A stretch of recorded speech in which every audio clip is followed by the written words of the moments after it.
Hi, my name is Isabella. I'm 32 years old, and 2 months ago I walked into my own living room to find my stepsister, Sabrina, clinging to my husband, Daniel, like she owned him. With a smug smile, she announced to my face that she was marrying the man worth over $2 billion. The only problem, that so-called fortune didn't belong to Daniel because I was the one holding the real power. And that day, I decided to let her believe her lie, just long enough to watch her crash. If you've ever wanted to expose someone's greed, if you've ever watched a liar write their own downfall, this story will hit you right in the heart. Hit that like button, subscribe, and stick around, because I'm about to tell you how I turned Sabrina's billion-dollar fantasy into the most humiliating reality check of her life. The story begins in the cozy but tastefully decorated living room of my home, a place that I had always considered my sanctuary, and for the past 5 years, I've been married to Daniel. To most people, Daniel is charming, well-dressed, and incredibly articulate. He has this easygoing nature that makes strangers feel like old friends within minutes. But what most people don't know is that Daniel is not the type to chase after money or status. He's the type to enjoy life simply, without much concern for material wealth. I've always respected that about him, because truth be told, I'm the one who handles the finances, runs the investments, and quietly maintains the fortune that my family left me. It's not something I flaunt or even talk about openly. To the outside world, we look like a comfortable middle-class couple who gets by without much drama. The problem is, there's one person who never truly accepted me into the family. My stepsister, Sabrina. Sabrina has been a thorn in my side since we were teenagers. She's always been gorgeous in a magazine cover kind of way.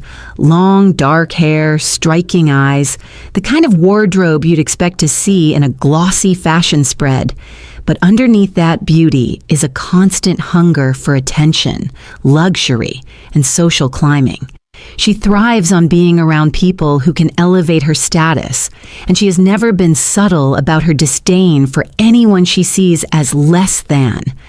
The irony is, she has no idea that I'm the one in our extended family who holds the majority of the wealth.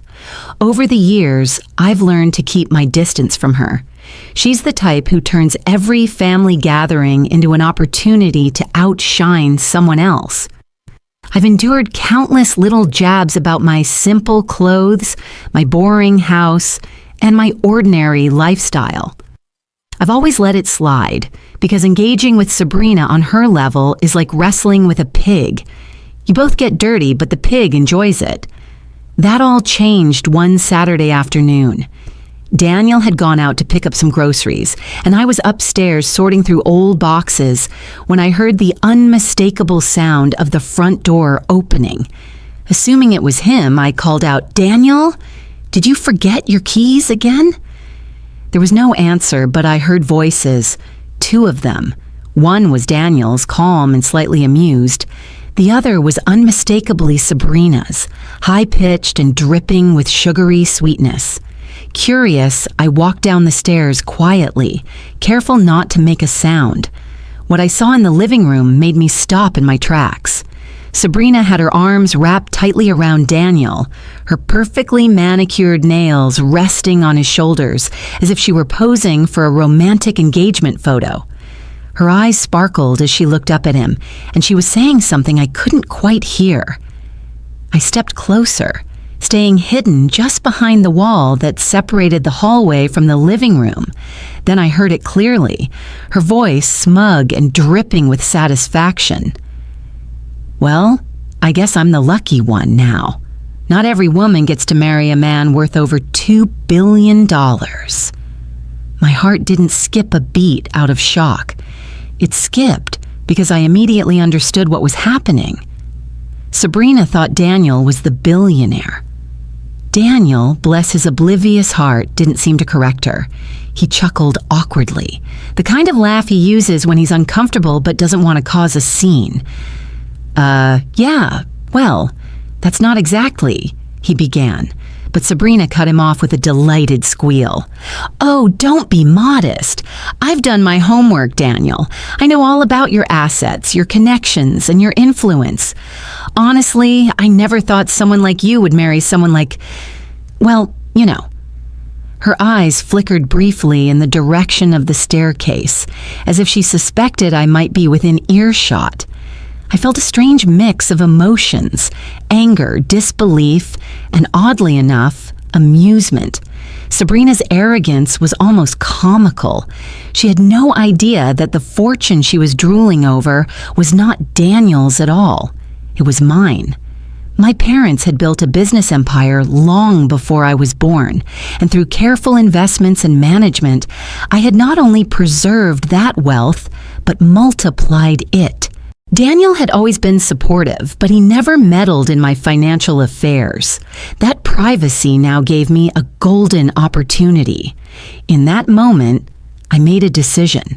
Instead of storming into the room and setting the record straight, I was going to let Sabrina believe her little fantasy. I would let her think she had stumbled into the ultimate jackpot. And then, when the timing was perfect, I would pull the rug out from under her so hard that she'd never dare underestimate me again. The days that followed were almost surreal. Sabrina started showing up more often, dropping by unannounced with flimsy excuses like, "I was just in the neighborhood," or "I wanted to borrow a dress." Each time she made a point of flirting with Daniel in the most obvious ways possible, touching his arm when she laughed, leaning in just a little too close when they talked. Daniel, ever the polite gentleman, didn't outright reject her, but I could see his discomfort growing. He would shoot me subtle glances when she wasn't looking, as if silently asking me what was going on. I decided to play along. I started dressing a little more simply when I knew Sabrina was coming over, making sure the house looked modest and unassuming. I hid the more obvious signs of wealth, art pieces, designer handbags, even the high-end coffee machine went into storage.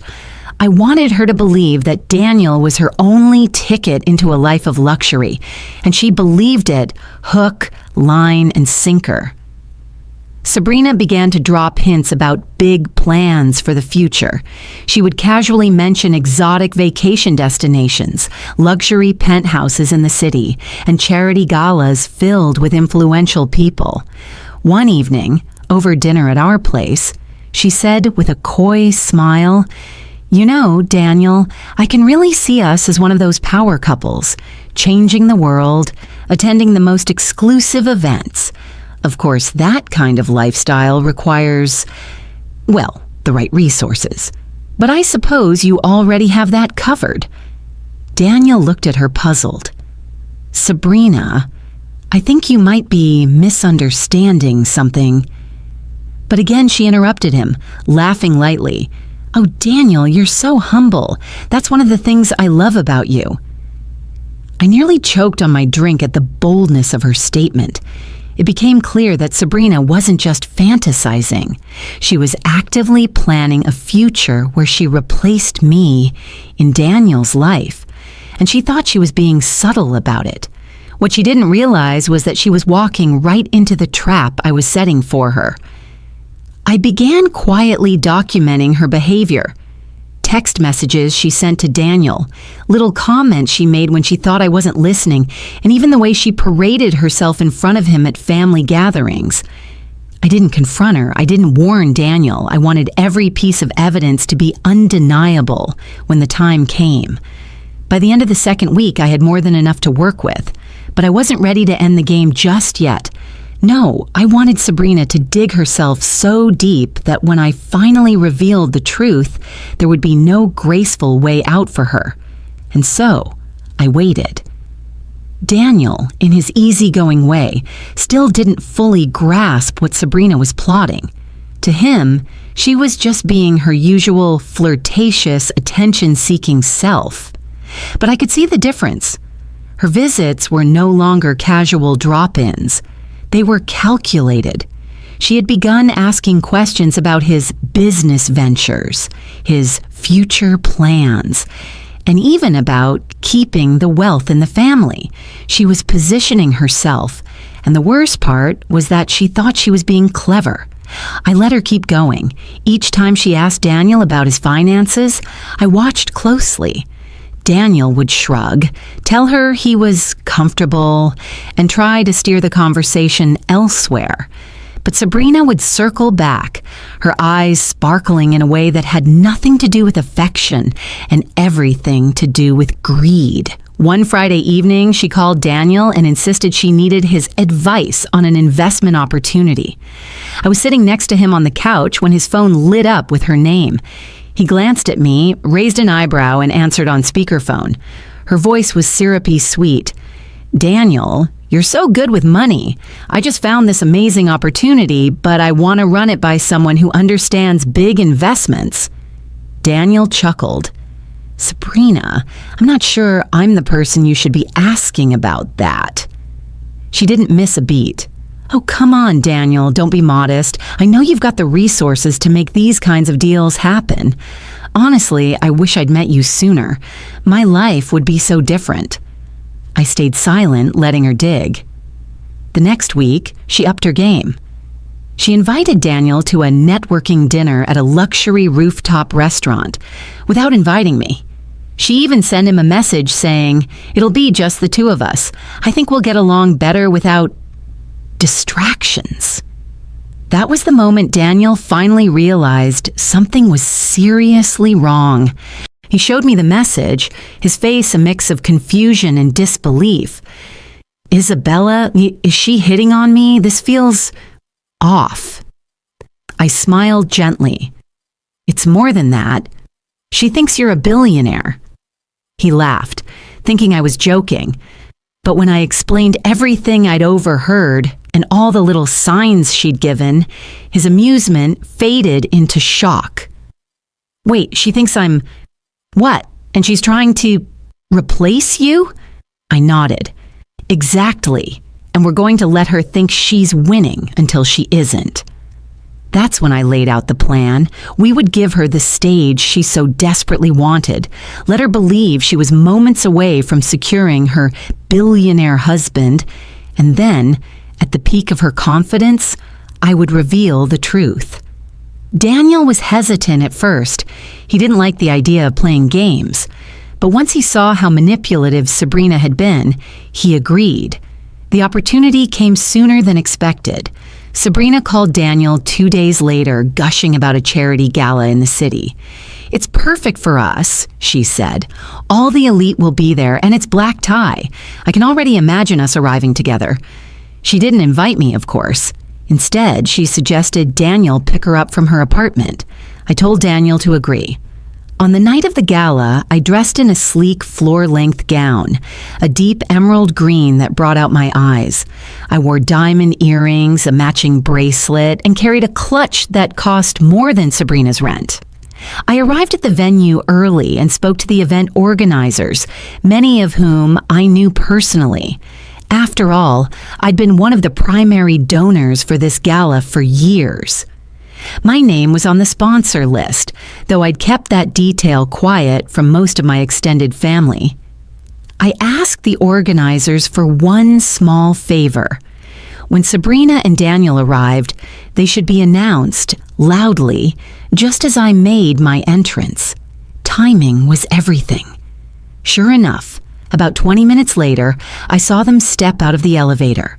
Sabrina looked radiant, dressed in a shimmering silver gown with her hair styled to perfection. She clung to Daniel's arm like she was already his wife, scanning the room with wide eyes. She was expecting cameras, whispers, recognition. The announcer cleared his throat. "Ladies and gentlemen, please welcome one of our esteemed guests, Daniel Parker." There was a brief pause. Then I stepped through the side entrance. And his wife, Isabella Parker, the benefactor who made tonight possible. The room erupted in polite applause. Sabrina's smile faltered. She glanced from me to Daniel, then back to me, clearly trying to process what she'd just heard. Daniel, playing his part flawlessly, leaned down to her and whispered something. She forced a laugh, but I could see the panic in her eyes. I walked straight up to them, my expression calm but unreadable. "Sabrina," I said warmly, "I didn't know you were coming tonight. How lovely." She stammered, "Oh, well, Daniel invited me." I thought. I tilted my head. "You thought what?" "That you'd be meeting influential people? That you'd be at the center of attention?" She flushed.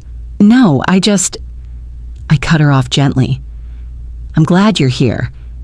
This event means a lot to me. My parents started the foundation, and I've continued their work for the past decade. It's nice to share it with family." The word foundation hung in the air, heavy with implication. Sabrina's eyes darted between the two of us, her mind racing. I could almost see the puzzle pieces falling into place. Daniel wasn't the billionaire. I was. And everything she had been plotting was built on a false assumption. I decided to twist the knife just a little. "Oh, and Daniel, remind me, how much did we donate this year? Was it 3 million or 4?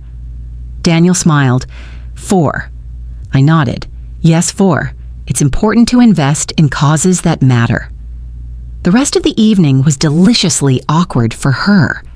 She stayed close to Daniel at first, but her energy had shifted. She no longer looked triumphant. She looked trapped. And I wasn't done yet. When the night ended, Daniel and I left together, leaving her behind to find her own way home. I knew she wouldn't call or visit for a while. She'd need time to lick her wounds, to rethink her strategy. But I also knew she wouldn't be able to resist coming back eventually, because people like Sabrina never learn the lesson the first time. And when she did, I'd be ready. Weeks passed after the gala, and Sabrina stayed quiet, which in her world meant she was regrouping. I knew she wouldn't disappear for good. People like her thrived on manipulation, and when one door closed, they looked for another to pry open. Sure enough, one afternoon I got a call from my lawyer, who also happened to handle some of the foundation's affairs. He told me Sabrina had reached out to inquire about my charitable trust, pretending she was interested in donating. That was the first sign she was fishing again, this time for a different angle, perhaps hoping to attach herself to my work instead of Daniel. I didn't confront her immediately. Instead, I began setting up a public event for the foundation, an open forum and award ceremony where we celebrated community leaders. I made sure the invitations went out to our extended family and friends, including her. The hook was simple. I would be giving a speech, and she would have a front row seat to the truth, presented in a way she couldn't spin. On the day of the event, the venue buzzed with energy. Cameras rolled, journalists took notes, and the stage was set with banners carrying my name. Sabrina arrived looking radiant, smiling that calculated smile. She approached me with faux warmth. "Isabella, you look stunning. I've been thinking a lot about our last meeting at the gala. I'd love to learn more about your work, maybe even get involved." I returned her smile, calm and measured. "That's wonderful to hear, Sabrina. Tonight you'll get a full picture of what we do." When the ceremony began, I took the stage. My speech started warmly, thanking donors and community members, sharing heartfelt stories of lives changed through the foundation's efforts. Then I shifted the focus. This work is possible because of years of dedication, discipline, and financial stewardship.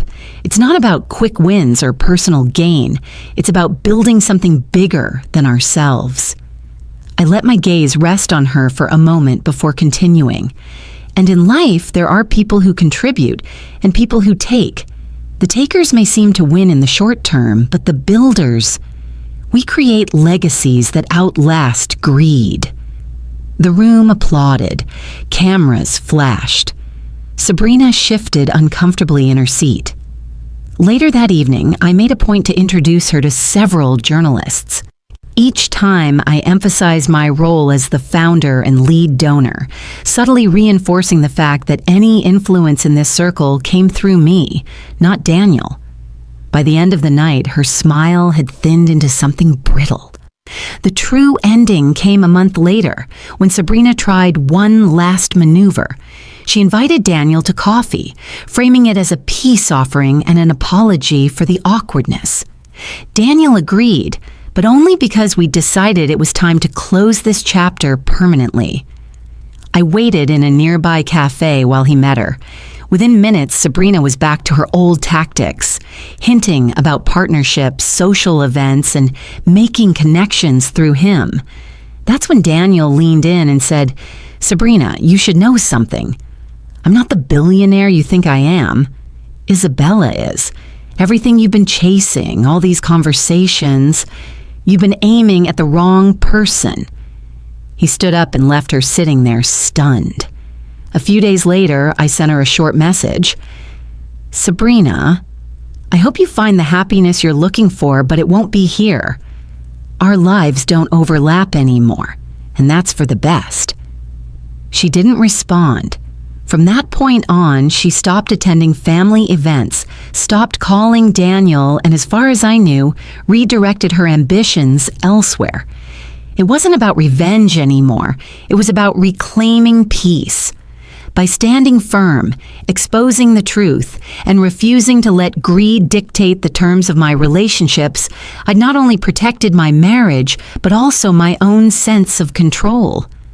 Sabrina had played her game, but in the end, the rules weren't hers to write. I closed that chapter knowing that sometimes the most powerful victories aren't loud or public. They're the quiet moments where you walk away with your integrity intact, leaving the other person to live with the weight of their choices. And for me, that was worth far more than $2 billion. Looking back now, I realize the whole experience with Sabrina wasn't just about protecting my marriage or my finances. It was about protecting the values that define my life. Money, power, and status can pull people in like a magnet, but when someone's intentions are rooted in greed, the foundation of that relationship will always crack. What Sabrina never understood was that true wealth isn't measured in dollars. It's measured in trust, respect, and the peace you feel when your life aligns with your principles. Daniel and I came out of this stronger, more united, because we faced the storm together and never lost sight of what mattered. I also learned that not every battle needs to be fought head-on. Sometimes, the most effective way to deal with a manipulator is to let them reveal themselves, to give them enough room to write their own ending. The public moments where Sabrina was forced to see the truth were satisfying, yes, but the real victory was the quiet that followed. The freedom from her constant schemes, the ability to move forward without looking over my shoulder. If you've ever faced someone who tried to take what's yours, whether it's your happiness, your relationships, or your hard work, know this: you don't have to play their game. You can stand your ground with dignity, surround yourself with people who value you for who you are, and keep building a life they can't touch. In the end, Sabrina's $2 billion fantasy evaporated, but my reality stayed intact, filled with love, purpose, and the kind of success no one can steal. And that, to me, is the richest ending of all. Before I close this chapter for good, I want to hear from you. Have you ever dealt with someone who tried to insert themselves into your life for all the wrong reasons? Maybe it wasn't about money. Maybe it was about control, status, or simply stealing the spotlight you worked so hard to earn. How did you handle it? Did you confront them head on, or did you let them reveal their own true colors just like Sabrina did? I'd love for you to share your story in the comments, not only so we can learn from each other, but also because your experience might help someone else who's going through the same thing right now. If this story made you feel empowered, If it reminded you of the importance of protecting your peace and setting boundaries, please take a second to hit that like button. It really helps more people find these stories. And if you haven't already, subscribe to the channel so you don't miss the next story time, where we take back our power and turn the tables on manipulation. Lastly, if you know someone who needs a reminder that integrity is worth more than any fortune, share this video with them today.